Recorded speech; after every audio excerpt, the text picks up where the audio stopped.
नमस्कार दोस्तों। और अभी हम बानी जर्मनी में और भोजपुरी संसार देखे वाला सब लोग के बहुत बहुत प्रणाम बा। आप देख सकेनी कि ये ओटिन शहर बा और वहीं में हम जाता नहीं। कितना खूबसूरत घर देखी, कितना अच्छा प्लांटेशन भइल बा।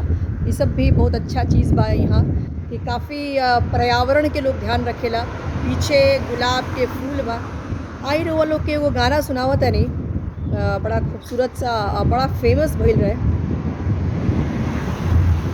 ले ले अइहा हमरे राजा जी जयपुर से चुनरी। ले ले अइहा हमरे राजा जी चुनरी पहिरी हम।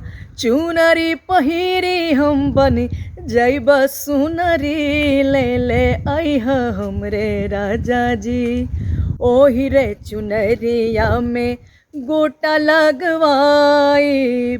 सोनपुर के मेला देखे सखी संग जाई।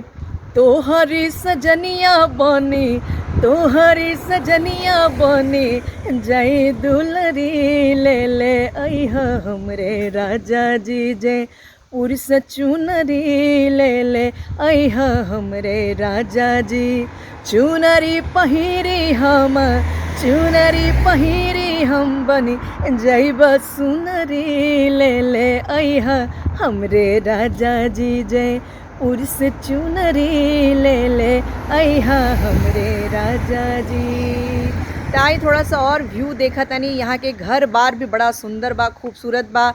और सबसे अच्छा बात भी कि साफ़ सफाई बहुत ही ज़्यादा बा। तो हमनी सब के भी चाहिए कि अपना देश के, भारत देश के खूब सुंदर रखी, साफ़ सुथरा रखी और पर्यावरण के ध्यान रखी। देखी पेड़ पौधा भी यहाँ खूब भारी संख्या में लोग लगावेला। तो चलिए, आई होप कि भोजपुरी संसार देखे वाला सभी लोग के वीडियो पसंद आई होई। So bye bye from Germany.